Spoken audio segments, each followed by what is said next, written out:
সবাইকে জানাই স্বাগতম। আজকে আমি আপনাদেরকে দেখাবো যে আপনি মাইক্রোসফট ওয়ার্ডে কিভাবে আপনি এক্সেলের মতো ক্যালকুলেশন করবেন খুব সহজে। তো চলুন শুরু করি।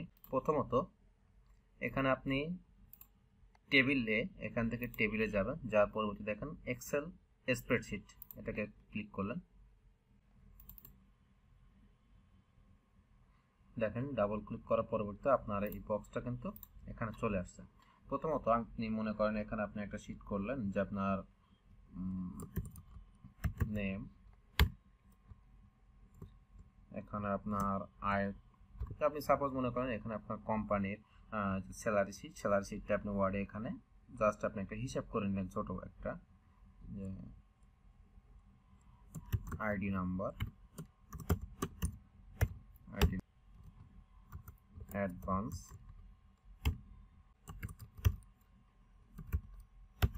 Payable amount,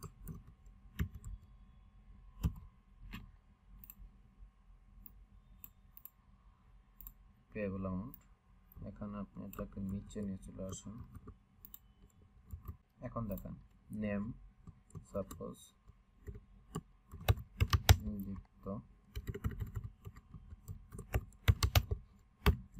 ID number 2, advance 10,000।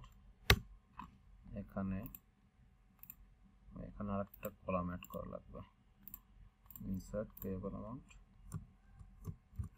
Total salary. Okay, এখানে সাপোজ ধরলাম আমি 25,000।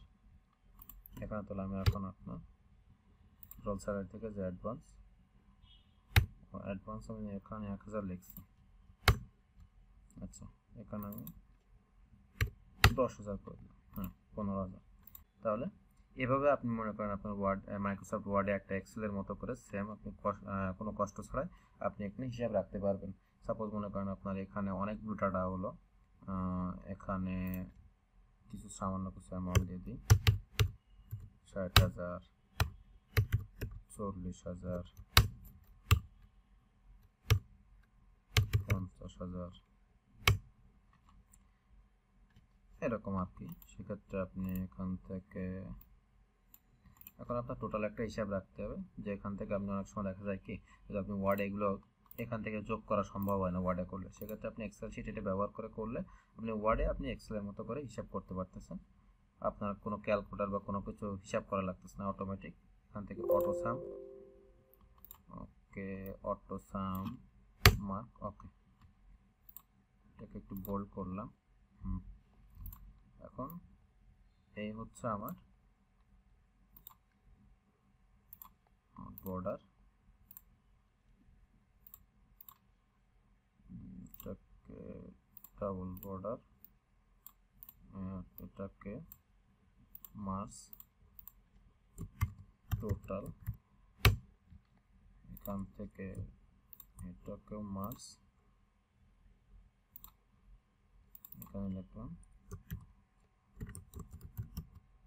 Salary sheet.